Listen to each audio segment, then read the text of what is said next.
Assalamualaikum warahmatullahi wabarakatuh. Greetings to all of us. Hello, welcome to the presentation of my research proposal today. Hopefully, it can provide new knowledge for all. The best thanks to my research supervisor, Mr. Dr. Ahmad Fauzi, MAK, and Mr. Dr. Mardi, MSI, for the knowledge talk to the researcher. The title of the research that I took was the fraud triangle analysis in detecting fraudulent financial statements. The object of research that is a manufacturing company list on the Indonesian Stock Exchange from 2017 to 2020. Let's start the presentation. The first is the introduction. I will tell what background was taken so that it can take current research.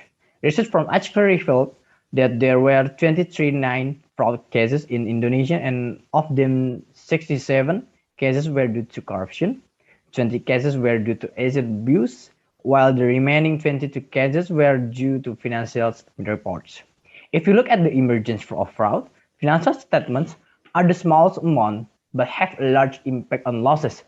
The emergence of fraud cases against financial statements only occur around 92%, causing a total loss of 2.26 billion. It should be a big note for all parties that financial statement fraud can be ruled out, even though the percentage of occurrence is small. In another domestic case in 2018, Garuda Indonesia Management manipulated financial statement by recognizing receivable as revenue of $23.94 million. The impact of this manipulation affected the company's net profit to $89.85 thousand. Furthermore, the first research objective is to determine the effect of pressure with financial stability proxies on financial statement fraud. Secondly, to determine the effect of opportunity with receivable proxies on financial statement fraud. And thirdly, to determine the effect of rationalization with auditor turnover proxy on financial statement fraud. Next is chapter 2, literature review. The supporting theory that I use goes through several stages of thought that will arrive at the fraud triangle theory. The first is against the theory according to Eisenhardt in 1989. The first, namely the relationship between principal and agents who need each other. Principal need performance for agents, while agents need more motivation in order to maximize their work, which has the potential to cause conflicts of interest. The result is the creation of agency problem, which according to Pasaribu and Karisma in 2018, is the difference is in interest between the principal and the agent, resulting in the emergence of information asymmetry. The second is fraud according to Dermy in 2012, which an activity that begins with the intention of manipulate one's interest, then hide the activity, and finally take wealth illegally in order to gain legally. The third is fraudulent financial statement. According to Indari and Siregara in 2018, namely deliberate manipulation by exaggerating the value of sales and assets, reducing sales costs, debt expenses, manipulating the period or that of the recorded transaction or the time of their recognition, and so on. This is driven by the company's willingness to look good from stakeholders. Fourth is the fraud triangle theory, which consists of pressure, opportunity, and rationalization, was initiated by Crazy in 1953. Pressure, according to Lestari and Surdano in 2019, is a condition when management or employees feel pressure to commit fraud, trigger factor ranging from economic demands, the payment, and external parties. Opportunities, according to Local and Satis 2018, occur because the system and organizational structure can form perpetrators of fraud. According to Ahmadian and Novita, rationalization in 2018 was caused by the attitude and character of the individual perpetrators, especially the integrity of company's management. Next is the relevant search. Mandianto and Chione in 2019 about the analysis of the effect of the fraud triangle in detecting fraudulent financial statement. Ahmadian and Novita in 2018 regarding the prediction of financial statement fraud struck the fraud triangle theory. Utsama in 2018 about the analysis of factors of perspective of the fraud triangle as a predictor of fraudulent financial reporting. Rahma and Suryani in 2019 about the influence of the fraud triangle factors on financial statement fraud. Pastor Ibu and Karisma in 2018 regarding financial statement fraud in the perspective of the fraud triangle. Muhandisa and Anis Kurila in 2018 regarding predictive analysis financial statement fraud with fraud triangle perspective. Rahman 2020 regarding the detection of financial statement fraud triangle in LQ45 companies listed on Indonesian Stock Exchange. Prosmolida 2016 regarding financial statement fraud detection using perspective of fraud triangle adopted by SEA's number 99.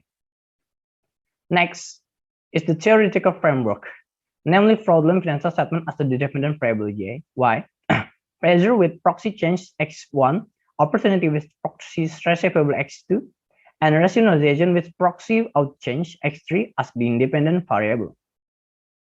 Next is research hypothesis. H1, namely pressure with financial statement stability proxies as a positive effect on financial statement fraud. H2, opportunity with the nature of industry proxy as a positive effect on financial statement fraud. H3, rationalization with auditor turnover proxy as a positive effect on financial statement fraud. Chapter 3 is research methodology. The population and sample analysis unit is include manufacturing companies listed on the Indonesian Stock Exchange from 2017 until 2020 fraud. Companies that there's an annual financial statement fraud, annual financial reports on the company website or IDX and are not listed in the research period.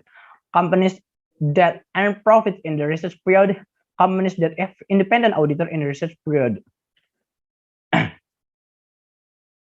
The data collection techniques used are documentation and literature study, including total sets, account receivable, sales, and auditor turnover. Operationalization of the variable used for the dependent variable is to use dummy variable with a description of 1, which means that there is fraud, and 0, which means that there is no fraud. The independent variable include pressure with this year's total set minus the previous year's total sets, then divided by this year's total sets. Opportunity with current year's receivable divided by current year sales, then subtracting last year's receivable divided by last year's sales. Rationalization with a mark of 1 means that the company is declared to have made a change, otherwise it is 0. Descriptive statistics were conducted to determine the minimum value, maximum value, standard deviation, and average of each variable with statistical presentation. The classical assumption test used the multicollinearity test. That is, if the tolerance value is 0.10 or the FPAF value is 10, this multicollinearity occurs. If the tolerance value is 0.10 or the FPAF value is 10, then nothing happens. The second one used to the heteroscedasticity test. That is, if there is a certain and regular pattern at the points that heteroscedasticity occurs. If the pattern is not clear, the dots spread above and below the number 0 on the y and the y-axis, then nothing happens. In testing the hypothesis, the research looks for the relationship between financial statement fraud and proxies for each variable according to the 2018 study. For the next stage in the hypothesis testing, the coefficient of determination is solved with the assumption that if the coefficient value is between 0 and 1, if it is close to 1, each independent variable describes almost all of the information.